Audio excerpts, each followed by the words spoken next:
4x4 adventures are always better in groups, but sometimes you might want to head out with just the family for the weekend. But what happens if you get stuck?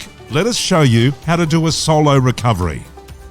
When going off-road, we do recommend that you carry the basics. Let's have a look at a recovery kit. In a basic recovery kit, you should always have a snatch strap, 2 soft shackles, and a dampener. A really good place to start is with 2 max tracks, or even better, with 4. When traveling on your own, as long as you've got your max tracks, you should always have a shovel to help you get started. If you ever are traveling solo and you find yourself in a bog, there are a couple of steps that we recommend that you take. Firstly, make sure the vehicle is in low range. Traction control is off, and then you're in first gear. Secondly, instead of trying to go forward, try to reverse yourself out of the bog first.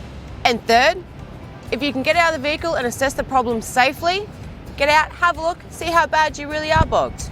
2 max tracks are good, but 4 is always better, so that all 4 wheels can get traction trying to get you out. Easiest way to get you started is to grab yourself a shovel and start digging. When turning off your traction control, you do have to hold the button in and wait for it to flash up on your dash. When securing the max tracks underneath the tyre, make sure the shovel nose is in the sand first, and at least the tip under the tyre.